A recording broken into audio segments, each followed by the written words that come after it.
اب میں حضرت مولانا احتشام الحق صاحب تھانوی سے استدعا کرتا ہوں کہ وہ آپ حضرات کو خطاب فرمائیں.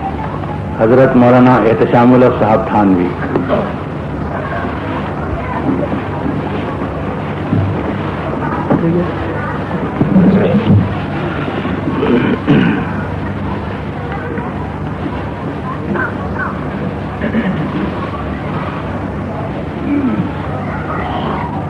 الحمد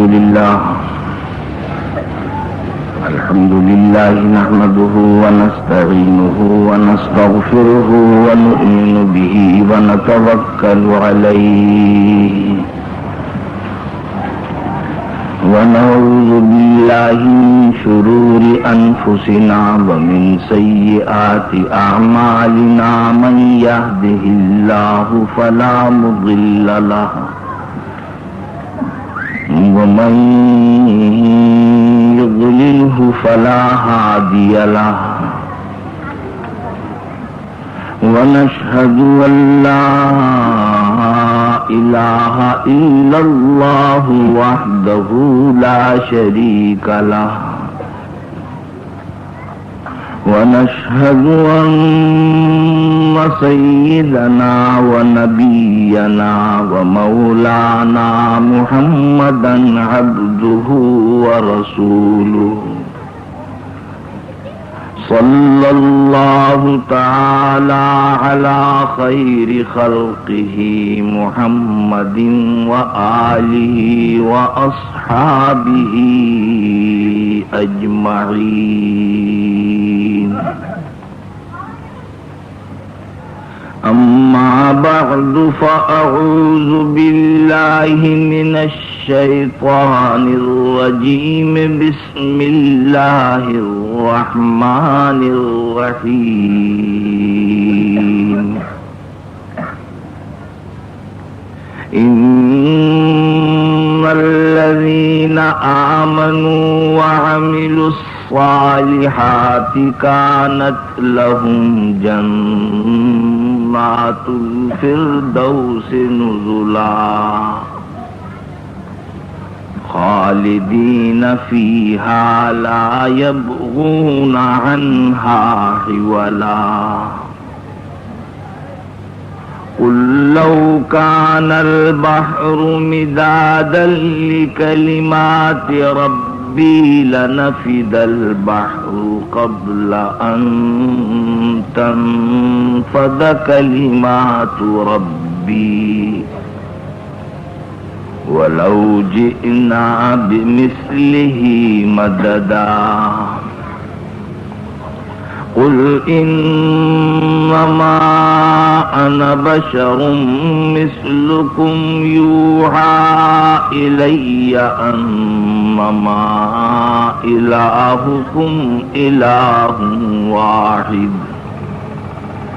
فمن كان يرجو لقاء ربه فليعمل عملا صالحا ولا يشرك بعبادة ربه أحدا.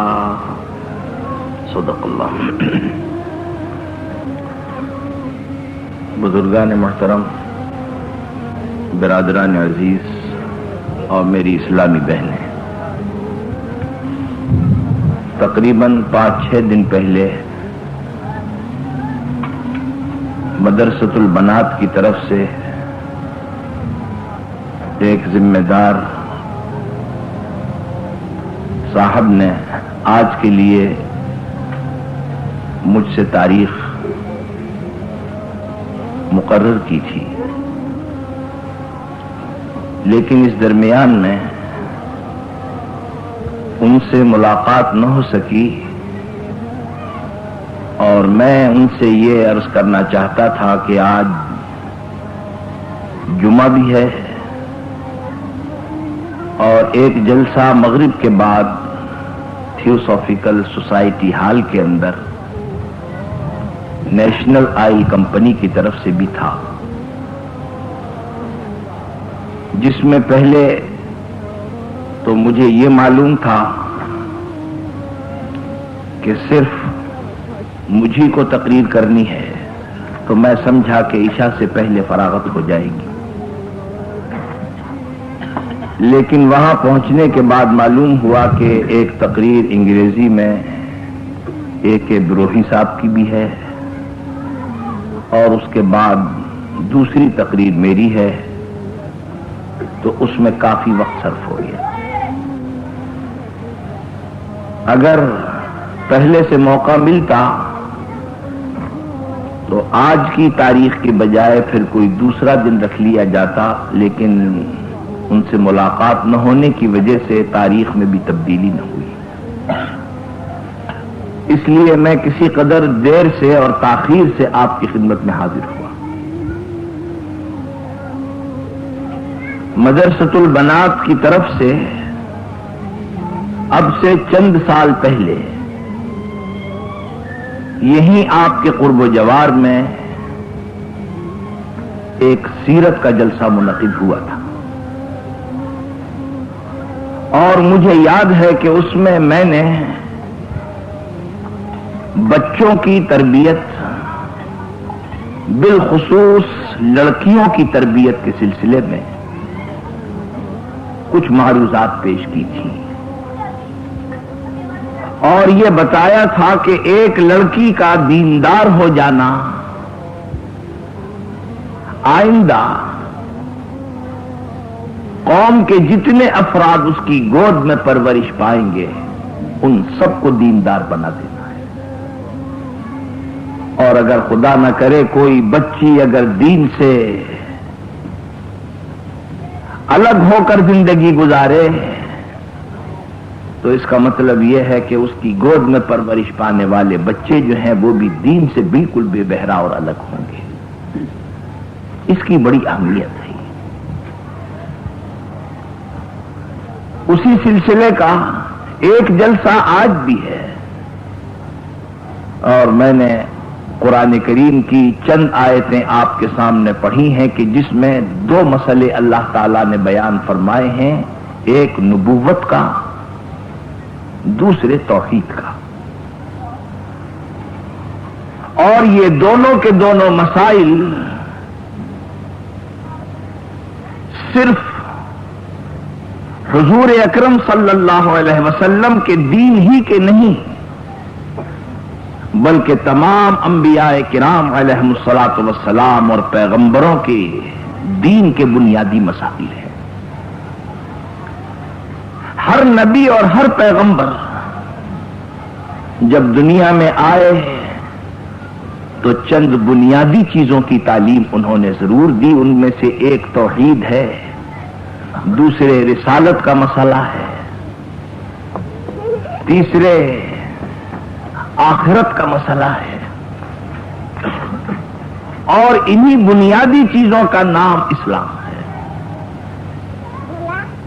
اور حضرت آدم علیہ الصلاۃ والسلام سے لگا کر حضور اکرم صلی اللہ علیہ وسلم تک تمام پیغمبروں کا اور نبیوں کا دین دین اسلام ہے، اس لیے کہ بنیادیں سب کی مشترک ہیں۔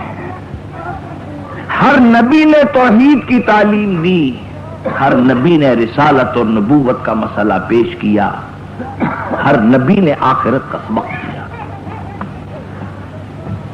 یہ اور بات ہے کہ عمل کرنے والوں کو مسلم قرآن کریم نے صرف حضور ہی کی امت کو فرمایا ہے۔ ہر نبی اور ہر پیغمبر کا دین دین اسلام، لیکن کسی قوم کو مسلم اور کسی قوم کو امت مسلمہ نہیں کہا بجز حضور اکرم صلی اللہ علیہ وسلم کی امت کے۔ قرآن کریم میں فرمایا کہ ہوا سماکم المسلمین، اس نے تمہارا نام مسلم رکھا ہے۔ اس کی ایسی مثال ہے جیسے کسی شخص کے پاس 10 غلام ہوں، اور وہ 10 کے 10 جو ہیں اپنے آقا کی نوکری کرتے ہیں، خدمت گزاری کرتے ہیں، اطاعت کرتے ہیں، 10 کے 10 غلام ہیں،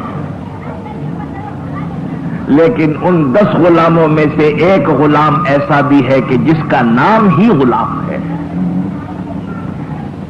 باقی 9 غلام جو ہیں نام ان کے الگ الگ ہیں لیکن سب کام کے اعتبار سے غلام ہیں. لیکن ایک 10واں غلام ایسا ہے جس کا کام بھی غلامی ہے، جس کا نام بھی غلام ہے. حضور اکرم صلی اللہ علیہ وسلم کی امت جو ہے اس کا نام اللہ تعالیٰ نے امت مسلمہ رکھا ہے اور یہ قوم قوم مسلم کہلاتی ہے. حضور کی امت سے پہلے کسی امت کا نام امت مسلمہ نہیں رکھا گیا ہے. اس لیے میں نے عرض کیا کہ دین سب نبیوں کا ایک رہا.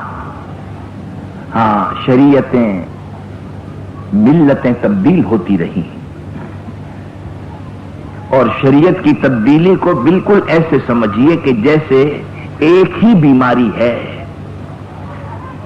اگر وہ بچہ ہے تو اس کی دوا کی مقدار کم ہو جائے گی. اگر جوان ہے تو بیماری وہی ہے لیکن مقدار دوا کی بڑھ جائے گی. اگر وہ بوڑھا ہے تو دوا وہی دی جائے گی لیکن اس کی مقدار میں فرق ہو جائے گا اور اس کے ساتھ دوسری تیسری دوا اور ملا کے دی جائے گی. اس لیے کہ اس کا دل اور دماغ بھی کمزور ہے. ممکن ہے کہ اس دوا کا کوئی خراب اثر نہ ہو تو دوسری تیسری دوا بھی ساتھ ملا دی جائے گی. جس کا مطلب یہ ہوا کہ مریض کے حالات میں جو جو تبدیلیاں ہوتی جاتی ہیں عمر کے اعتبار سے بیماری وہی ہے، علاج وہی ہے، دوا وہی ہے، لیکن اس کی مقدار میں اس لیے فرق کر دیا گیا ہے کہ مریض کے حالات میں فرق ہے.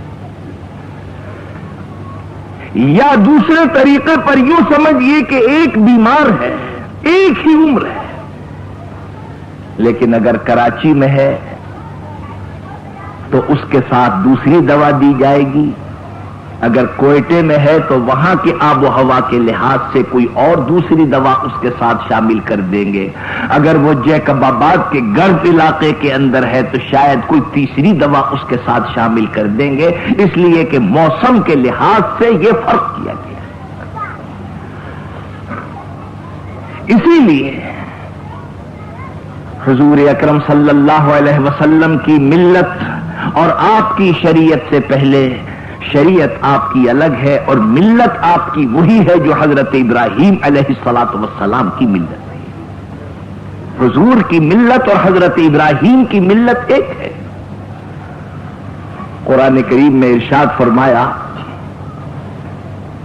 کہ تم سے یہود اور نصارہ یہ کہتے ہیں کہ تم یہودی بن جاؤ تو تمہاری ہدایت ہو جائے گی، تم نصرانی بن جاؤ تو تم سیدھے راستے پر آ جاؤ. حق تعالی قرآن کریم میں ارشاد فرماتے ہیں، فرمایا کہ قل کون وقالوا كونوا هودا او نصارى تهتدوا.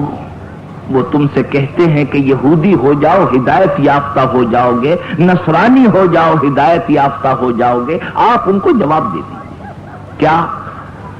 وَقَالُوا كُونُوا هُودًا أَوْ نَصَارَىٰ تَهْتَدُوا قُلْ بَلْ مِلَّةَ إِبْرَاهِيمَ حَنِيفًا.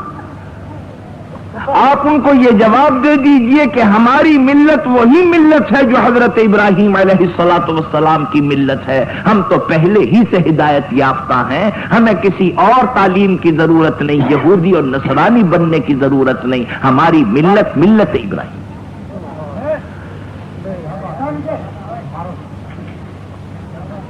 جی تو میں یہ عرض کر رہا تھا کہ تمام انبیاء کرام علیہم الصلاۃ والسلام کا دین ایک، شریعت مختلف. مثلا روزوں کی تعداد میں فرق، یا مالی عبادت کی مقدار میں فرق، یا اسی طریقے سے اور سزاؤں کے اندر یا چوری کی سزا میں فرق. حضرت ابراہیم علیہ الصلاۃ والسلام کی شریعت میں جو شریعت ابراہیمی کہلاتی تھی اس کے اندر چوری کی سزا یہ تھی کہ جس کے پاس سے مال برآمد ہو وہ چور اس مال کے مالک کی 1 سال تک خدمت کرے گا. یہ چوری کی سزا تھی. اور اسی سزا کی وجہ سے حضرت یوسف علیہ السلام نے اپنے بھائی کو 1 سال اپنے پاس رکھنے کے لیے یہ طریقہ اختیار کیا تھا کہ اپنا شاہی سامان ان کے سامان میں چھپا دیا.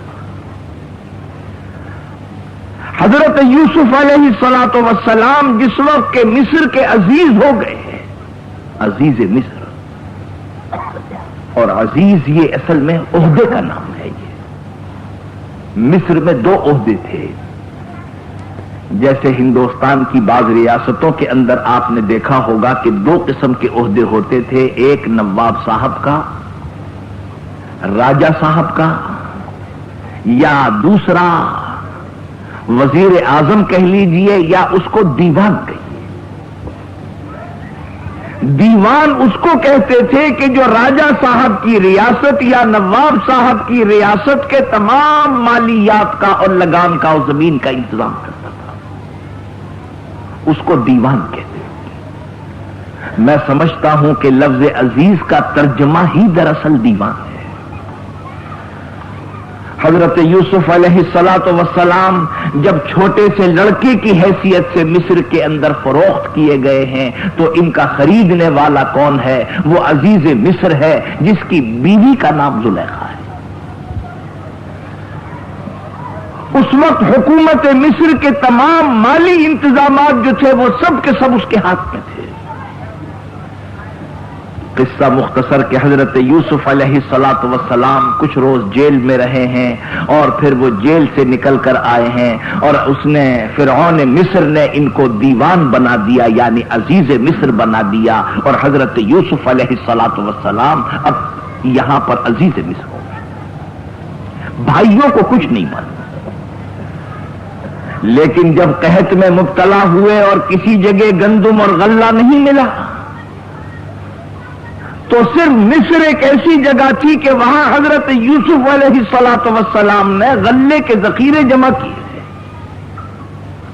اور وہاں پر غلہ فروخت بھی ہو رہا ہے، دیا جا رہا ہے. بھائی سب کے سب کہاں ہیں؟ مصر میں نہیں، شام کے علاقے میں. کنعان کا علاقہ حضرت یوسف علیہ السلام کو کہا جاتا ہے نا یوسف کنعان، شام میں ہے. حضرت یعقوب علیہ السلام شام میں ہیں اور حضرت یوسف کے سب بھائی شام میں. ان کو یہ پتا چلا کہ یہاں مصر میں غلہ فروخت ہو رہا ہے، کہیں غلہ نہیں ملتا لیکن مصر میں مل رہا ہے. یہ بھائی مل کر آئے ہیں غلہ لینے کے لیے اور انہوں نے حضرت یوسف علیہ السلام کو پہچانا نہیں، لیکن حضرت یوسف نے پہچان لیا کہ یہ میرے بھائی ہیں. لیکن آنکھیں ڈھونڈتی رہیں کہ اگر میرا سگا بھائی بھی اگر ان کے ساتھ آ جاتا جس کا نام بنیامین ہے تو میں اس کو بھی دیکھ لیتا، مگر وہ میرا ایک حقیقی بھائی جو ہے وہ نہیں آیا. ایک ماں سے حضرت یوسف علیہ السلام اور بنیامین ہے، وہ موجود نہیں. جب یہ بھائی غلہ لے کے واپس جانے لگے تو حضرت یوسف علیہ السلام نے کہا دیکھو آئندہ سے جب غلہ لینے کے لیے آؤ تو اپنے گھر کے ان تمام افراد کو لے کے آنا، ورنہ ان کے حصے کا غلہ نہیں دیا جائے. ان بھائیوں نے جا کے حضرت یعقوب علیہ السلام سے اپنے والد سے یہ کہا کہ حضرت باقی بھائیوں کو بھی بھیج دیجئے بنیامین کو، اس لیے کہ اب ان کے حصے کا غلہ نہیں ملے گا. حضرت یعقوب علیہ السلام نے فرمایا کہ کیا ایک بھائی کو تو تم ہلاک کر چکے ہو، اب دوسرے کو بھی ہلاک کرنے کا ارادہ ہے؟ میں ہرگز نہیں بھیجوں گا. بھائیوں نے بڑی منت سماجت کی، وعدہ کیا اور یہ کہا ہم عہد کرتے ہیں ہم بڑی سلامتی کے ساتھ ان کو لائیں. حضرت یعقوب علیہ السلام نے بنیامین کو بھیج دیا. حضرت یوسف علیہ السلام نے اپنے باقی بھائیوں کو بھی دیکھا، بنیامین کو بھی دیکھا اور ان کو الگ بلا لیا اور بلا کے یہ کہا کہ میں یوسف ہوں اور تم بنیامین میرے بھائی. ان بھائیوں کو نہ بتا. بنیامین سے یہ کہا کہ میری یہ خواہش ہے کہ ان بھائیوں کو تم جانے دینا واپس، مگر تم رہ جانا. انہوں نے کہا کہ یہ ہرگز نہیں ہو سکتا، آپ کو پتا نہیں ہے کہ والد کا حال آپ کے فراق میں روتے روتے یہ ہے کہ ان کی آنکھوں کی بینائی جاتی تھی. اب اگر میں بھی یہاں پر رہ گیا تو میرے والد کا بہت برا حال ہو جائے گا، اس لیے میں کسی طریقے پہ نہیں رہ سکتا. پھر یہ کہ یہ لوگ بڑے وعدے کر کے آئے ہیں، یہ کسی طرح چھوڑ نہیں سکتے. اور آپ کہتے ہیں کہ یہ بتایا نہ جائے کہ یہ یوسف ہے. حضرت یوسف علیہ الصلوۃ والسلام نے فرمایا کہ اچھا پھر یہ کام آپ میرے اوپر چھوڑ دیں. یہ قافلہ غلہ لے کے جب روانہ ہوا ہے تو شاہی پیمانہ حضرت یوسف علیہ الصلوۃ والسلام نے اپنے بھائی کے سامان میں رکھوا دیا. قافلہ چلا گیا. یہاں اعلان ہوا کہ شاہی پیمانہ گم ہے، اسے کسی نے چرا لیا. سرکاری آدمی چیختا چلاتا ہوا پہنچا کہ اے قافلے والو ذرا ٹھہرو، اس لیے کہ شاہی پیمانہ گم ہے. قافلے والے ناراض ہوئے، یہ کہا کہ کیا تم نے ہمیں چور سمجھا ہے اگر ہمارے اندر نہ نکلا؟ سرکاری آدمی نے کہا کہ نہیں صاحب، چور تو نہیں سمجھا ہے، لیکن اگر آپ میں نکل آیا. تو بھائیوں نے سب یہ کہہ دیا، مل کے کہہ دیا کہ اگر نکل آیا تو پھر وہی سزا دینا جو شریعت ابراہیمی کے اندر سزا ہے، چھوٹ. تلاشی ہوئی تو تلاشی کے اندر بنیامین کے سامان میں سے شاہی پیمانہ نکلا.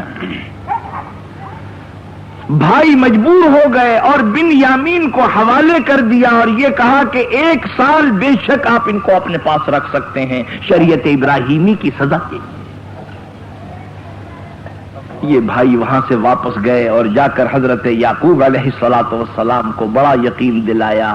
بہت رو رو کے کہا کہ ابا جان آپ کو معلوم نہیں، اس نے تو حرکت ہی ایسی کی تھی کہ شاہی پیمانہ اپنے سامان میں رکھ لیا تھا اور وہاں قانون کے مطابق کسی طریقے سے ہم اپنے ساتھ نہیں لا سکتے. یہ بھائی پریشان ہو کر پھر گئے اور جا کر حضرت یوسف علیہ الصلوۃ والسلام کے سامنے جا کے رونے لگے. یہ کہا کہ ہمارا بھائی بنیامین آپ کے پاس ہے، بے شک اس نے قصور کیا ہے، سامان نکل آیا، لیکن بات اصل میں یہ ہے باپ ہمارے بڑے ضعیف ہیں، ان کا بہت برا حال ہے. اور یہ کہہ کے رونے لگے. حضرت یوسف علیہ الصلوۃ والسلام کے اندر بھی تو آخر خون کی محبت تھی، ان کے رونے سے ان کو بھی رونا آ گیا. حضرت یوسف علیہ الصلوۃ والسلام نے فرمایا کہ کیا تمہارا ایک بھائی تھا جس کا نام یوسف تھا، اس کو تم نے کنویں میں ڈالا تھا؟ اب وہ بڑے حیران ہو کے تکنے لگے اور کہنے لگے انت یوسف، کیا آپ ہی وہ یوسف ہے؟ قال انا یوسف وہذا اخی، ہاں میں ہی یوسف ہوں، میرا نام یوسف ہے اور یہ بنیامین میرا بھائی ہے. وہ لوگ بڑے شرمندہ ہوئے، بڑی معذرت کی، لیکن یہ پیغمبرانہ اخلاق تھے کہ فرمایا کہ لا تثریب علیکم اليوم، ہمارا مقصد شرمندہ کرنا یا کوئی انتقام لینا نہیں ہے، بس ایک بات تھی جو ہو گئی. اب آپ جائیے بنیامین کو بے شک لے کے جائیے، لیکن میرا قمیص ایک لے جائیے اور میرا قمیص لے جا کر میرے والد کے سر پہ ڈال دیجئے گا، بیٹے کی خوشبو کو سونگھ کر ان کی بینائی واپس آ جائے گی. اور جس وقت بینائی واپس آ جائے تو پھر میرے والد اور سارے کنبے کو لے کر آپ مصر میں آ جائیے.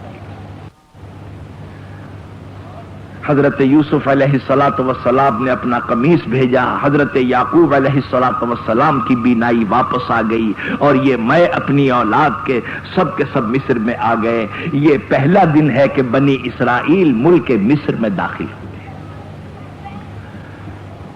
آپ تو یہ سمجھتے ہیں کہ شاید سورہ یوسف جو ہے یہ دراصل کوئی قصہ سنانے کے لیے اللہ تعالیٰ نے قرآن کریم میں نازل فرمائی. نہیں، یہ مقصد نہیں،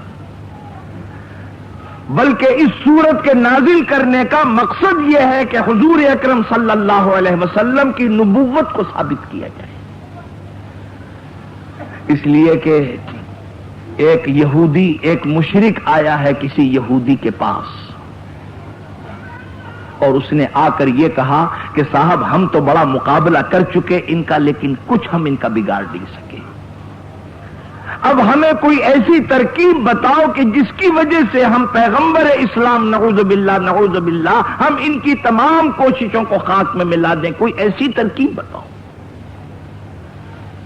یہودی نے کہا کہ اس کی آسان ترکیب یہ ہے کہ جب حضور اکرم صلی اللہ علیہ وسلم مسلمانوں کے مجمع میں گھرے ہوئے بیٹھے ہوں تو تم جا کر تاریخ کا ایک سوال کرنا، اور تاریخ بھی 2000 سال پہلے کی تاریخ، اس کا سوال کرنا، اور جب وہ جواب دے نہیں سکیں گے تو ان لوگ بدظن ہو جائیں گے، ان کی ساری نبوت ختم ہو جائے گی۔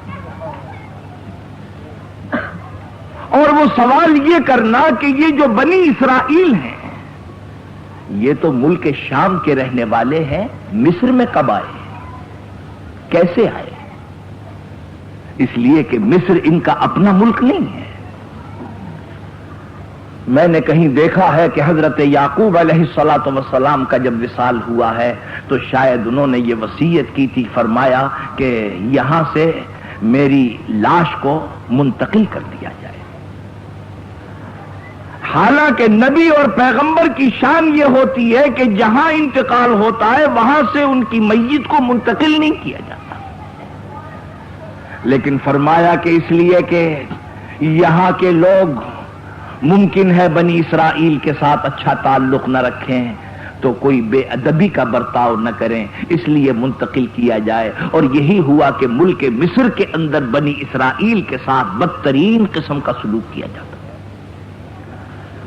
اور وہ یہ سمجھا جاتا تھا کہ یہ دراصل شام کے رہنے والے تھے جو ہمارے ملک میں آ گئے۔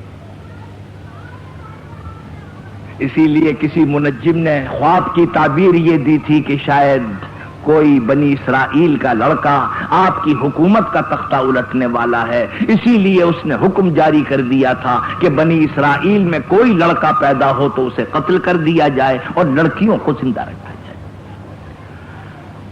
تو میں یہ عرض کر رہا تھا کہ وہ یہودی نے یہ مشورہ دیا، یہ مشرک آیا ہے اور آ کر حضور اکرم صلی اللہ علیہ وسلم سے سوال کیا کہ آپ پیغمبر اسلام ہیں، ذرا یہ بتلائیے کہ بنی اسرائیل تو ملک شام کے رہنے والے تھے، یہ ملک مصر میں کب آئے، کیسے آئے؟ تاریخ کا سوال۔ حق تعالیٰ نے فوراً قرآن کریم کی سورہ یوسف نازل فرمائی، اور سورہ یوسف کے اندر اللہ نے 2000 سال پہلے کا واقعہ بتلایا کہ کس طریقے سے یہ ملک شام سے ملک مصر میں داخل ہوئے۔ جو لوگ پہلے سے مسلمان نہیں تھے انہوں نے جب یہ دیکھا کہ انہوں نے 2000 سال پہلے کی تاریخ کا واقعہ تفصیل سے بیان کر دیا تو انہیں بھی یقین ہو گیا کہ ان پر خدا کی وحی آتی ہے، یہ اللہ کے نبی اور پیغمبر ہیں اور ان پر وہ ایمان لے آئے۔ تو جس کا مطلب یہ ہے کہ سورہ یوسف کا مقصد دراصل حضور اکرم صلی اللہ علیہ وسلم کی نبوت کو ثابت کرنا ہے۔ بات بڑھ گئی، عرض میں یہ کر رہا تھا کہ ملت اور شریعت کے اندر تو بے شک فرق ہوتا ہے، دین سب کا ایک ہے، توحید اس میں سب سے بڑا بنیادی مسئلہ ہے، بلکہ اس سے زیادہ بنیادی مسئلہ نبوت کا مسئلہ ہے۔ قرآن کریم میں آپ نے دیکھا ہوگا کہ کہیں کہیں توحید کا مسئلہ پہلے بیان کیا، کہیں نبوت کا مسئلہ بیان کیا، کبھی توحید کا مسئلہ پہلے، کبھی نبوت کا مسئلہ پہلے، توحید کا مسئلہ بعد میں، دونوں طرح ہے۔ مثلا قرآن کریم کے شروع میں سب سے پہلے توحید فرمایا کہ یا ایھا الناس اعبدوا ربکم الذی خلقکم والذین من قبلکم لعلکم تتقون الذي جعل لكم الارض فراشا والسماء بناء وانزل من السماء ماء فاخرج به من الثمرات رزقا لكم فلا تجعلوا لله اندادا وانتم تعلمون۔ یہ توحید کا مسئلہ۔ آگے رسالت النبوت کا مسئلہ فرمایا وَإِن كُنتُمْ فِي رَيْبٍ مِّمَّا نَزَّلْنَا عَلَىٰ عَبْدِنَا فَأْتُوا بِسُورَةٍ مِّن مِّثْلِهِ وَادْعُوا شُهَدَاءَكُم مِّن دُونِ اللَّهِ إِن كُنتُمْ صَادِقِينَ۔ پہلے توحید کا مسئلہ تھا، بعد میں نبوت کا. اور کہیں کہیں ایسا کیا گیا ہے کہ نبوت کا مسئلہ پہلے بیان کیا، توحید کا مسئلہ بعد میں. جیسے ابھی ابھی میں نے قرآن کریم کی آیتیں پڑھی، فرمایا کہ قل انما انا بشر مثلکم یوحا الی، یہ نبوت اور رسالت کا مسئلہ ہے. فرمایا کہ انما الہکم الہ واحد، یہاں توحید کا مسئلہ. آپ نے دیکھا کہ کسی جگہ نبوت کا مسئلہ پہلے ہے، کسی جگہ توحید کا مسئلہ پہلے ہے، اور دونوں باتیں صحیح ہیں. اس لیے کہ آپ نے دیکھا ہوگا کہ کبھی کبھی کوئی تقریر کرنے والا مقرر وائز، جب کوئی کتاب لکھنے والا کتاب پہلے سے اپنے ذہن میں جمع کر لیتا ہے. کوئی معلم اور استاد جب بچوں کو کلاس میں پڑھاتا ہے تو پہلے سے وہ چیزیں ذہن میں جمع کر لیتا ہے. اس کا مطلب یہ ہے کہ کتاب لکھنے والا، تقریر کرنے والا، پڑھانے ایک خاص قسم کی ترتیب کے ساتھ اپنے ذہن میں مضامین کو جمع کر لیتا ہے اور پھر اسی ترتیب سے لوگوں کے سامنے بیان کر دیتا ہے، اسی ترتیب سے کتاب میں لکھ دیتا ہے، اسی ترتیب سے لڑکوں کو پڑھا دیتا ہے. علمی زبان کے اندر اس کو کہتے ہیں ذہنی ترتیب. یہ جس ترتیب کے ساتھ ہمارے ذہن میں مضامین جمع ہو گئے ہیں، اس کا نام ہے ذہنی ترتیب. تو بھائی ذہنی ترتیب کے اندر توحید کا مسئلہ پہلے ہے، نبوت کا مسئلہ بعد میں. کتاب لکھنے والا کتاب لکھے گا، توحید پہلے، نبوت بعد میں. پڑھانے والا پڑھائے گا، توحید پہلے، نبوت بعد میں. کوئی واعظ اور مقرر تقریر کرے گا، توحید پہلے، نبوت بعد میں. یہ ذہنی ترتیب ہے. لیکن ایک دوسری ترتیب ہے، میں موٹے موٹے لفظ آپ کے سامنے نہیں بولوں گا، بلکہ میں سمجھانے کی کوشش کروں گا کہ تھوڑی سی دیر کے لیے سمجھیے کہ اس وقت 10 بج رہے ہیں اور 10 بجے سے پہلے پہلے ابھی دنیا میں اسلام آیا نہیں. اب دنیا میں اسلام آ رہا ہے، 10 بجے آئے گا. تو تھوڑی سی دیر کے لیے غور کیجئے کہ جب دنیا میں اسلام آئے گا اور ہم میں اور آپ میں سے کسی کو توفیق ہوگی اس کو قبول کرنے کی، تو آیا سب سے پہلے نبوت پر ایمان لائے گا یا سب سے پہلے توحید پر ایمان لائے گا؟ سب سے پہلے توحید پر ایمان نہیں لائے گا، اس لیے کہ اسے کیا خبر کہ توحید کسے کہتے ہیں. جب اسلام وجود اختیار کرتا ہے اور اسلام وجود میں آتا ہے تو سب سے پہلے نبوت کا مسئلہ اور رسالت کا مسئلہ پہلے آتا ہے، توحید کا مسئلہ بعد میں آتا ہے.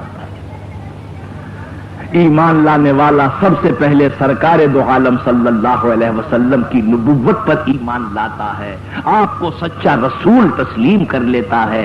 جب نبی اور رسول تسلیم کر لیتا ہے تو نبی اور رسول بتاتے ہیں کہ خدا پر ایمان لانے کا طریقہ کیا ہے.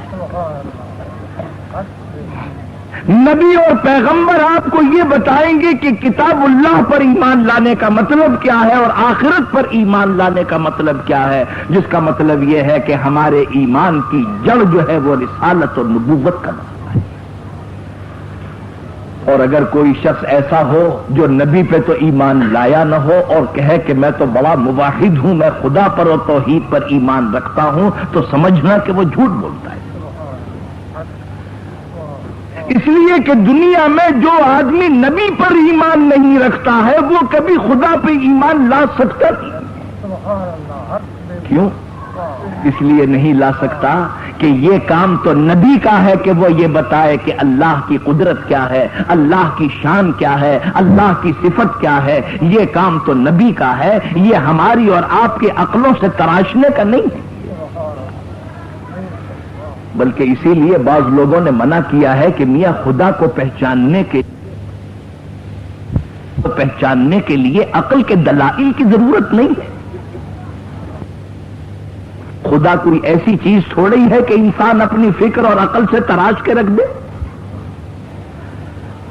بلکہ اللہ کو پہچاننے کے لیے عقل انسانی کافی نہیں ہے جب تک کہ وہی اسے خبر نہ دے کہ خدا کی شان اور خدا کی قدرت کیا ہے۔ اور اگر عقل کے ذریعے سے آپ نے خدا کی صفات کو پہچاننے کی کوشش کی تو معاف کیجیے گا، وہ عقل دائرہ مخلوق میں چکر لگاتی رہے گی، دائرہ خالقیت میں نہیں جائے۔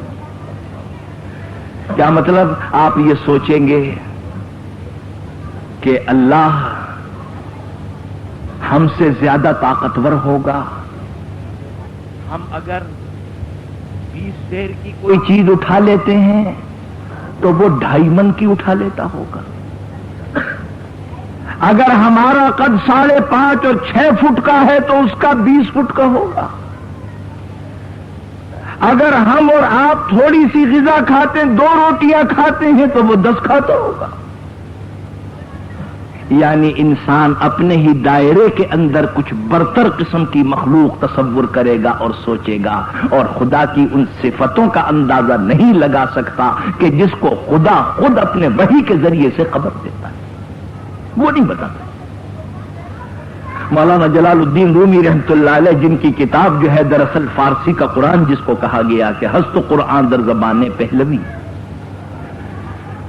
انہوں نے واقعہ لکھا ہے کہ ایک شخص تھا جس کی کسی نبی سے ملاقات نہیں ہوئی، اور جب کسی نبی سے ملاقات نہیں ہوئی تو اس کو خدا کے صفات اور خدا کی قدرت اور خدا کی شان کی کیا خبر؟ فرمایا کہ وہ ایک بکریوں کا چرواہا تھا، بکریاں چرا کے جب واپس آیا، آ کے جب لیٹا تو محسوس ہوا کہ میرا بدن دکھ رہا ہے۔ سوچنے لگا کہ اے اللہ، میں تو 20-22 بکریوں کو چرا کے تھک گیا، تو صبح سے شام تک سارے عالم کا نظام انجام دیتا ہے، تو شام کو کتنا تھک جاتا ہوگا؟ اور ساتھ ہی ساتھ یہ بھی کہتا ہے بڑی محبت میں، یہ کہتا ہے کہ اے اللہ، اگر مجھے معلوم ہو جائے کہ تو کس جگہ پر ہے، یعنی اس کے ذہن میں یہ ہے کہ جیسے ہم اور آپ کسی مکان میں، کسی گلی میں، کسی روڈ پہ، کسی سڑک پر رہتے ہیں، اسی طرح اللہ میاں کا بھی کوئی بنگلہ ہوگا۔ اے اللہ، اگر مجھے معلوم ہو جائے کہ تو کس جگہ پر ہے تو میں دونوں وقت گھی چپڑی ہوئی روٹیاں پہنچا۔ اے اللہ، میں تیری ٹانگیں دبایا کروں، میں تیرے بالوں میں کنگھا کیا کروں۔ یہ کہہ رہا ہے اور بڑی محبت کے ساتھ کہہ رہا ہے۔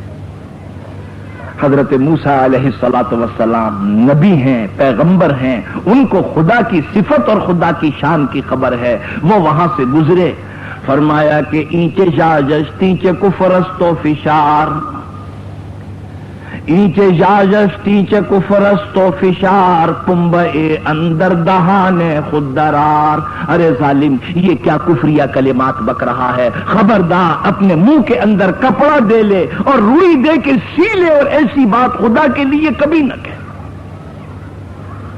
خدا کا کوئی مقام ہوتا ہے، خدا کو کہیں تیری روٹیوں کی ضرورت ہے، کہیں اس کو تیرے کنگھے کی ضرورت ہے، یا تیری ٹانگیں دبانے کی ضرورت ہے۔ وہ بیچارہ کانپنے لگا اور کانپتے کانپتے چپ ہو گیا۔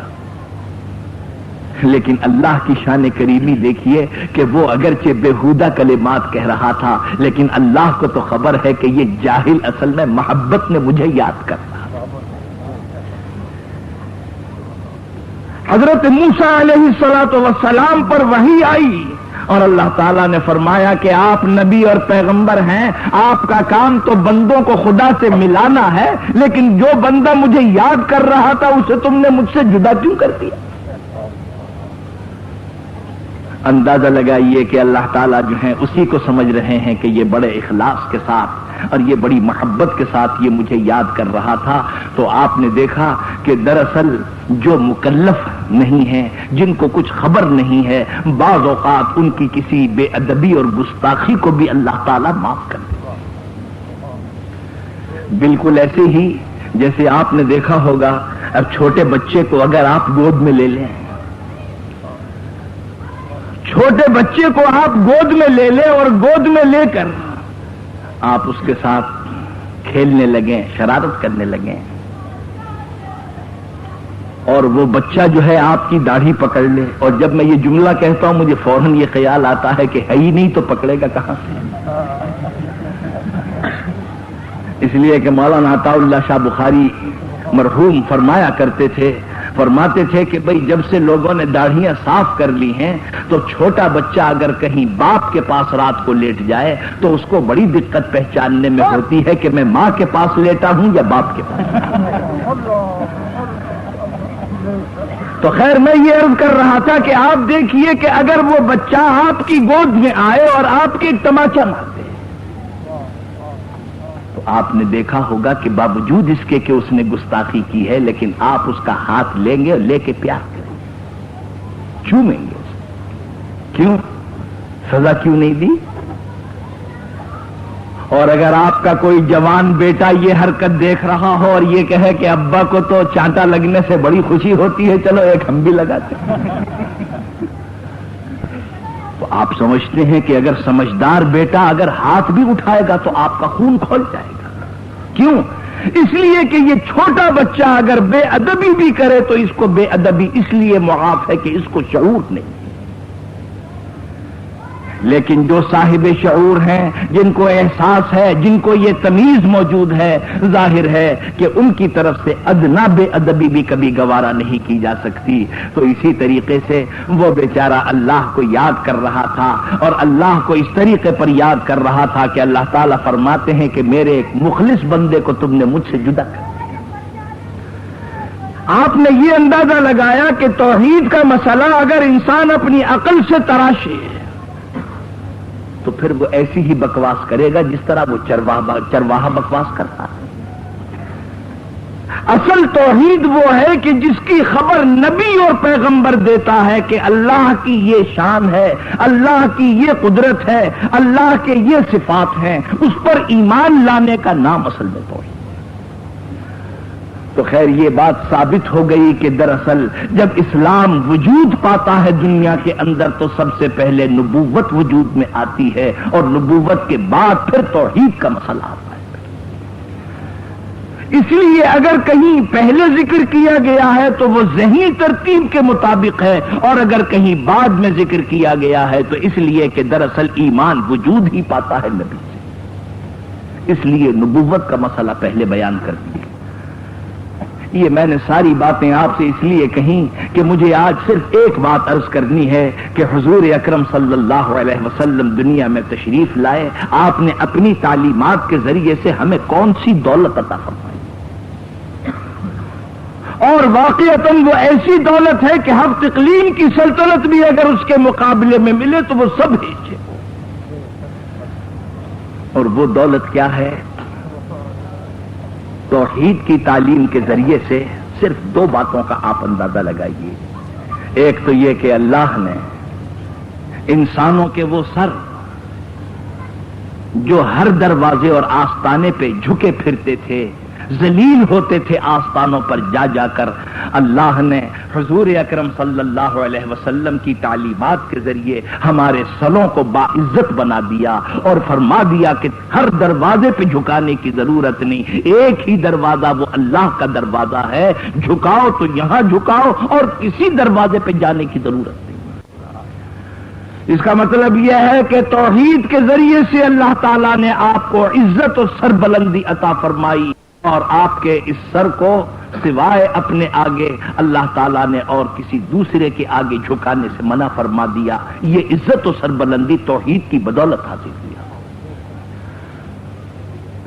اس لیے کہ اس سے پہلے یہ ہوتا تھا کہ اولاد کے لیے کسی الگ خدا کے پاس جانا ہے، دولت کے لیے کسی الگ معبود کے پاس جانا ہے، تندرستی کے لیے کسی الگ معبود کے پاس جانا ہے۔ جو لوگ دوسرے دروازوں کے اوپر جانے کی کوشش کریں تو ان کے باعث یہ ہے کہ ان کے نتیجے میں ان کو ذلت اور رسوائی تو بے شک ملے گی، لیکن ان کے بھیک کے تھیلے میں کچھ نہیں ملے گا۔ ایک خلیفہ تھا بڑا ہی چالاک، کسی خوشی کے موقع پر اس نے یہ اعلان کر دیا کہ میری رعایا میں سے جو آدمی بھی عرضی لے کے آئے گا وہ میں دوں گا۔ بعض لوگوں کو یہ خیال ہوا کہ میاں چلو آج تو صلاح عام ہے، بادشاہ کی طرف سے یہ اعلان ہو گیا ہے، تو لوگ عرضیاں لے لے کے آئے، دروازے پہ ہجوم لگ گیا۔ سب سے پہلے ایک آدمی عرضی لے کے آیا، خلیفہ نے یہ طے کر لیا تھا کہ جو عرضی لے کے آئے گا سب کو ذلیل کروں گا، دوں گا کچھ نہیں۔ عرضی لے کے آئے، خلیفہ نے پوچھا کہ عرضی میں کیا لکھا ہے؟ پڑھو۔ کہ بے وقوف، تجھے شرم نہیں آتی؟ تو اتنے بڑے بادشاہ اور خلیفہ کے سامنے ایسی گھٹیا چیز مانگنے کے لیے آیا؟ 200-250 روپے تو نے عرضی میں لکھے، تو ہماری شان کو گرانا چاہتا ہے؟ تو وہ بیچارہ یہ سمجھ کے واپس چلا گیا کہ واقعی مجھ سے بڑی بے ادبی ہوئی، کم سے کم یہ ہے کہ 10-20 ہزار روپے مجھے لکھنے چاہیے تھے، 250 روپے نہیں لکھنے چاہیے تھے۔ دیکھا کہ اور بھی بہت سے دروازے پہ کھڑے ہوئے ہیں، تو جا کے کہا کہ بھائی دیکھو وہاں برا حال ہوگا تمہارا، کوئی چھوٹی موٹی عرضی لے کے نہ جانا، عرضی میں بڑی بڑی چیزیں لکھنا چاہتے۔ دوسرے صاحب آئے، وہ آ کے انہوں نے عرضی میں یہ لکھا کہ آپ اپنی سلطنت کا ایک صوبہ عنایت فرما دیجیے۔ خلیفہ نے عرضی سنی اور سن کے فرمایا کہ اس بے ادب اور گستاخ کو باہر نکالو۔ نے کہا حضور میں نے کیا بے ادبی اور گستاخی کی؟ کہنے لگے تو اپنی عرضی میں اتنی بڑی چیز لکھ کے لایا، جتنا بڑا تیرا مرتبہ نہیں، اپنے مرتبے سے زیادہ لکھ کے لایا۔ اب اندازہ لگائیے کہ کسی عرضی کو یہ کہہ کے واپس کیا گیا کہ میرے مرتبے کے خلاف ہے، اور کسی عرضی کو یہ کہہ کے واپس کیا گیا کہ مانگنے والے کے مرتبے کے خلاف۔ یہ سب باتیں نہ دینے کی باتیں ہیں۔ حق تعالی ارشاد فرماتے ہیں، فرمایا کہ اگر جوتے کا تسمہ بھی اگر تمہارا ٹوٹ جائے تو تم اللہ سے مانگنے میں شرم نہ کرو، اللہ تم کو جوتے کا تسمہ بھی دے گا۔ اگر ہفت اقلیم کی سلطنت مانگنی ہو تو اللہ سے مانگو، اور اگر جوتے کا تسمہ بھی اگر تم کو مانگنا ہو تو اللہ سے۔ وجہ یہ ہے کہ خدا کی نظروں میں ہفت اقلیم کی سلطنت کی بھی اتنی ہی عظمت ہے جتنی کہ جوتے کے تسمے کی ہوتی ہے۔ خدا کے یہاں چھوٹی اور بڑی چیز کا سوال نہیں، بلکہ بعض اوقات آپ اگر اس طریقے پہ کوئی چیز مانگیں کہ جو آپ کی بے نیازی ظاہر کرتی ہو کہ آپ بڑے بے نیاز ہیں، تو اللہ کو وہ بات ناپسند ہوتی ہے۔ ایک شخص نے یہ دعا مانگی کہ اے اللہ میں تجھ سے سالن تو مانگتا نہیں، روکھی روٹی مجھے 2 اس وقت دے دیا کر، 2 اس وقت دے دیا کر۔ اسے یہ خیال ہوا کہ اگر میں نے کہیں اللہ میاں سے سالن بھی مانگ لیا تو ممکن ہے زیادہ بوجھ پڑ جائے۔ کہنے لگا کہ اے اللہ مجھے روکھی روٹی 2 اس وقت، 2 اس وقت۔ حق تعالیٰ کو یہ بات ناگوار ہوئی۔ ایک پولیس والا آیا اور شبہ میں پکڑ کے اسے لے گیا، جا کے حوالات میں بند کر دیا۔ 2 اس وقت ملنے لگی، 2 اس وقت ملنے لگی۔ بڑا پریشان اور کہنے لگا کہ اے اللہ مجھ سے کوئی غلطی ہو گئی، کیا قصور مجھ سے سرزد ہو گیا ہے۔ اس کو القا ہوا اس کے دل میں کہ خبردار ایسی شرطیں باندھ کر اللہ سے نہیں مانگنا چاہیے۔ ارے ظالم سوچ تو، اگر سالن کے ساتھ مانگ لیتا تو خدا کے خزانے میں کوئی کمی آ جاتی۔ تو میرے عرض کرنے کا مطلب یہ کہ جہاں دینے کا سوال ہے وہاں تو یہ حال ہے کہ اصل میں عرضی بھی اللہ میاں خود ہی دلواتے ہیں، اور اللہ تعالیٰ اس عرضی کے بدلے میں عطا بھی خود ہی فرماتے ہیں۔ سب کچھ اللہ کی طرف سے ہوتا ہے، اور جہاں نہ دینے کا سوال ہے وہاں آپ نے دیکھ لیا کچھ ہماری شان کے خلاف ہے، کچھ تمہارے مرتبے کے خلاف۔ حدیث میں ایک واقعہ ذکر کیا گیا، تفسیر کبیر میں میں نے دیکھا تھا، اور وہ واقعہ یہ ہے کہ ایک شخص قیامت میں اللہ تعالیٰ کے یہاں پیش کیا جائے گا۔ جب اس کو بلایا جائے گا تو اس وقت وہ آ رہا ہوگا اور یہ سوچ رہا ہوگا مجھے کاہے کے لیے بلایا؟ اس لیے کہ میرے پاس تو کوئی نیکی نہیں، میرا مقدمہ پیش کرنے کا سوال ہی کیا پیدا ہوتا ہے؟ مجھے تو اگر وہیں سے وہیں جیل میں بھجوا دیا جاتا تو ٹھیک تھا۔ تو اللہ تعالیٰ نے مجھے کاہے کے لیے طلب فرمایا؟ دل میں یہ خیال آ رہا ہے۔ جب حق تعالیٰ کے سامنے پہنچے گا تو اللہ تعالیٰ ارشاد فرمائیں گے اے فلاں شخص میں نے تجھ کو تیری نیکی کی وجہ سے بخش دیا. وہ یہ کہے گا کہ اے بار الہ یہ تو بتا دیجئے کہ وہ نیکی میری کون سی تھی کہ جس کی بدولت آپ نے بخشا؟ میں نے تو کوئی نیکی کی ہی نہیں زندگی میں. حق تعالیٰ ارشاد فرمائیں گے کہ کیا وہ فلاں رات جب تو کروٹیں بدل رہا تھا تو کروٹیں بدلتے بدلتے تیرے منہ سے نکلا اللہ، تو تیرے اوپر تو نیند کا غلبہ ہو گیا، اس کی وجہ سے تجھے یاد نہیں رہا کہ تیرے منہ سے اللہ نکلا تھا. لیکن اللہ تو جاگتا ہے، اللہ کو تو نیند نہیں آتی، اس نے یہ سنا تھا اور اس نیکی کی بدولت اللہ نے تجھے بخش دیا. اندازہ لگائیے کہ خود ہی اللہ تعالیٰ عبادت کو، اللہ تعالیٰ عمل کو عبادت بناتے ہیں اور پھر خود ہی اس عبادت کی بدولت اللہ تعالیٰ مغفرت اور بخشش بھی فرماتے ہیں. دینے والوں کی شان کی ہوتی ہے. تو میں نے عرض کیا کہ آپ ایمانداری سے بتائیے جتنے لوگ بادشاہ کے یہاں عرضیاں لے کے گئے ان کو کیا ملا؟ سوائے اس کے کہ ہر ایک شخص روتا ہوا آیا، ہر ایک شخص منہ بسورتا ہوا آیا، ہر ایک شخص کو ذلت اور ہر ایک شخص کو جو ہے بے عزتی ان کے حصے میں ملی. ایک واقعہ لکھا ہے کہ ایک صاحب کسی کا بڑا عمدہ قسم کا گھوڑا چرا کے لائے، اور جب وہ چرا کے لے آئے اطمینان ہو گیا کہ اب مالک میرا پیچھا نہیں کرے گا، تو اس پہ بڑے شیخی کے ساتھ سوار ہو کے چلے جا رہے تھے.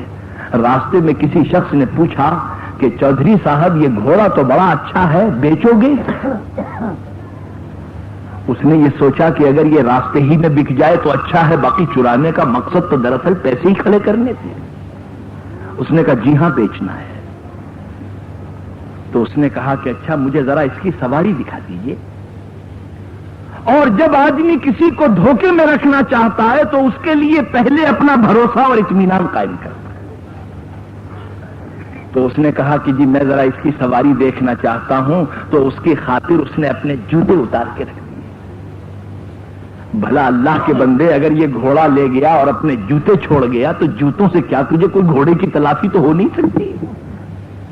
لیکن مطلب یہ تھا کہ اس کے ذہن میں یہ بات نہ آئے کہ میں گھوڑا لے کے بھاگ جاؤں. جوتے اتارے اور گھوڑے پہ سوار ہو کے اور ایڑ ماری اس نے اور یہ جا وہ جا گھوڑے کو لے گیا. اب یہ بہت دیر تک بیٹھا بیٹھا انتظار کرتا رہا اور جب آخر کو وہ نہیں آیا تو اس نے سوچا کہ اب میں کیا کروں، چلو اس کے جوتے ہی بغل میں دبا کے چلو. بغل میں جوتے دبائے ہوئے چلا جا رہا ہے. کسی نے راستے میں پوچھا کہ میاں گھوڑا بیچ دیا؟ انہوں نے کہا ہاں بیچ دیا. کتنے میں بیچا؟ کہنے لگے جتنے میں لایا تھا اتنے ہی میں بیچ دیا، یہ جوتے نفے میں ہیں. جتنے میں لایا تھا اتنے ہی میں بیچ دیا، یہ جو جوتے بغل میں دبے ہوئے ہیں بھائی یہی نفع ہے اس کا. تو میں یہ عرض کر رہا تھا کہ غیر اللہ کے سامنے اگر مانگنے کے لیے جاؤ، اگر غیر اللہ سے شفا مانگو، غیر اللہ سے اولاد مانگو، غیر اللہ سے اگر تم دولت مانگو، واپس آؤ گے تو تم یہ کہو گے کہ جی ملا تو کچھ نہیں، بے عزتی حصے میں آئی. تو آپ نے دیکھا کہ توحید کے ذریعے سے اللہ تعالیٰ نے قوم کے سروں کو اونچا کر دیا ہے. اور اب یہ اپنا سر جب اللہ کے سامنے جھکا لیتا ہے تو ہفت اقلیم کے بادشاہ کے سامنے بھی نہیں جھکا سکتا ہے. فرمایا کہ وہ ایک سجدہ جسے تو گراں سمجھتا ہے، وہ ایک سجدہ جسے تو گراں سمجھتا ہے، ہزار سجدوں سے دیتا ہے آدمی کو نجات. توحید کا دوسرا فائدہ ہے راحت اور اطمینان. اطمینان یہ ہے کہ یہ کام اگر ہوگا تو یہیں سے ہوگا اور نہیں ہوگا تو کہیں بھاگنے کی ضرورت نہیں، کہیں سے بھی نہیں ہوگا. کتنی بڑی راحت اور کتنا بڑا اطمینان ہے یہ. شیخ سعدی رحمۃ اللہ علیہ نے واقعہ لکھا ہے کہ ایک شخص 30 سال سے برابر عبادت و بندگی کرتے تھے. ایک رات آواز آئی کہ تیری ساری عبادتیں نامقبول اور رد ہو گئی. اس لیے کہ تو نے بڑے بے ڈھنگے طریقے پر یہ عبادت کی ہے، تیری عبادتیں قبول نہیں ہوں۔ وہ اگلے دن اٹھے پھر عبادت کرنے لگے، تیسرے دن اٹھے پھر عبادت کرنے لگے۔ وہ جو وضو کرایا کرتا تھا، خادم نے کہا کہ حضرت یہ رات کو روزانہ آواز آتی ہے، یہ آپ سنتے ہیں؟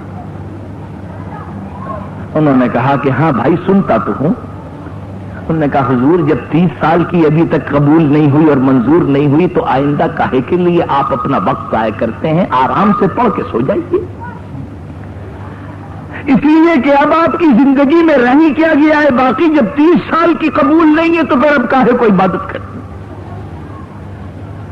فرمانے لگے کہ بھائی تو نے مشورہ تو مجھے اچھا دیا ہے، لیکن یہ بتا دے اگر اللہ کے یہاں سے قبول نہ ہوئی تو کوئی دوسرا دروازہ بھی ہے جہاں جا کے قبول کرا لوں؟ ہے کوئی؟ اس نے کہا جی یہ تو ٹھیک ہے کہ کوئی اور دروازہ قبولیت کا نہیں۔ فرمایا کہ جب اور کوئی دروازہ قبولیت کا نہیں ہے تو بس اسی دروازے کو چمٹے رہیں گے، قبول ہوگا تب بھی چمٹے رہیں گے، نہیں قبول ہوگا تب بھی چمٹے رہیں گے۔ اس کا مطلب یہ ہے کہ وہ دروازہ کہ جس کے بغیر انسان کو گزارا نہیں ہے اس دروازے کو کبھی نہیں چھوڑا کرتے۔ فرمایا کہ توانی ازاں دل بے پرداختن کہ دانی کے بے او تواں ساختن، ایسا دروازہ نہیں چھوٹا کرتا میاں، ایک ہی تو دروازہ ہے، قبول ہوگا تو یہاں سے ہوگا اور نہیں ہوگا تو کہیں سے نہیں۔ فرمایا کہ اگر بخشیں زہے قسمت نہ بخشیں تو شکایت کیا، اگر بخشیں زہے قسمت نہ بخشیں تو شکایت کیا، سرے تسلیم خم ہے جو مزاج یار میں آئے۔ اللہ پہ کوئی ہمارا قرضہ نہیں ہے، اگر اللہ نے قبول کر لیا تو ان کا احسان ہے اور نہیں قبول کیا ہے تو اللہ پہ کوئی دباؤ نہیں۔ حضرت مولانا تھانوی رحمۃ اللہ علیہ نے جب اس شعر کو سنا کہ اگر بخشیں زہے قسمت نہ بخشیں تو شکایت کیا، سرے تسلیم خم ہے جو مزاج یار میں آئے، تو سن کے فرمایا کہ بھائی یہ شعر مجھے اچھا نہیں لگتا، اس لیے کہ یہ بندہ جو خدا سے جس طریقے پہ کہہ رہا ہے یہ بندہ کچھ بے نیازی کا اظہار کر رہا ہے اور بندے کی بے نیازی اچھی نہیں لگتی۔ فرمانے لگے کہ میرا جی چاہتا ہے کہ اس شعر کو میں تبدیل کر دوں، اور مولانا نے وہیں پر تبدیل فرما دی۔ فرمایا کہ اگر بخشیں زہے قسمت نہ بخشیں تو کروں زاری، اگر بخشیں زہے قسمت نہ بخشیں تو کروں زاری، کہ کیوں بندے کی یہ خواری مزاج یار میں آئے۔ فرمایا کہ یہ سوچتے ہی کیوں ہو تم کہ اللہ تعالیٰ بخشے گا نہیں، قبول نہیں کرے گا؟ خبردار، اللہ کے بارے میں یہ کبھی بدگمانی کرنی ہی نہیں چاہیے، بلکہ کہنا یہ چاہیے اگر اللہ نے نہیں بخشا تو ہم دامن پکڑ کے وہیں مچل جائیں گے اور بخشوا کے چھوڑیں گے۔ تو خیر میرے دوستو، میں یہ عرض کر رہا تھا کہ توحید نے ہمارے سروں کو اونچا کر دیا اور توحید نے ہمیں وہ راحت اور اطمینان بھی عطا فرمایا۔ یہ دونوں برکتیں حاصل ہوئیں سرکار دو عالم صلی اللہ علیہ وسلم کی دین اور آپ کی تعلیمات کی بدولت۔ جیسا کہ میں نے عرض کیا کہ میں دوسرے جلسوں سے ابھی تھکا ہوا آپ کی خدمت میں آیا ہوں، زیادہ وقت میں آپ نہیں لیتا، بس ان چند کلمات کے بعد میں آپ سے رخصت ہوتا ہوں۔ دعا کیجئے کہ اللہ ہمیں حضور کی تعلیمات پر چلنے کی توفیق عطا فرمائے۔ اے اللہ، جس مدرسے کی طرف سے یہ جلسہ ہوا ہے اس میں دینی تعلیمات اور تربیت کی اللہ تعالیٰ اور زیادہ اس میں ترقی عطا فرما۔ اے اللہ، ہمیں اور آپ کو سب کو اللہ کی اور اس کے رسول کی محبت عطا فرما۔ کیا بات ہے؟ کوئی انعام بھی دینا ہے؟ خطیب العلماء حضرت مولانا احتشام الحق تھانوی نور اللہ مرقدہ مدرسۃ البنات کراچی میں توحید و سیرت کے موضوع پر خطاب فرما رہے تھے۔ مولانا احتشام الحق تھانوی کی تقاریر کے کیسٹ ملنے کا پتہ: پاک ریکارڈنگ سینٹر، دکان نمبر A84، پہلی منزل، کریم سینٹر، زیب النساء اسٹریٹ، صدر کراچی۔ یاد رکھیے، نامور قرہ حضرات کی تلاوت، مشہور و معروف نعتیں اور ممتاز علماء کرام کی تقاریر کے گراں قدر کیسٹوں کا مرکز پاک ریکارڈنگ سینٹر، دکان نمبر A84، پہلی منزل، کریم سینٹر، زیب النساء اسٹریٹ، صدر کراچی۔ اللہ اللہ اللہ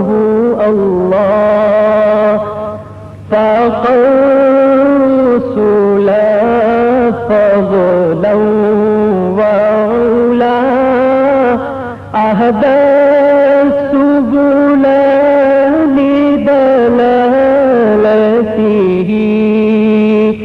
الله الله الله الله الله الله الله الله كنز الكرم مولى النعم هادي الأمم بشريعته الله الله الله الله الله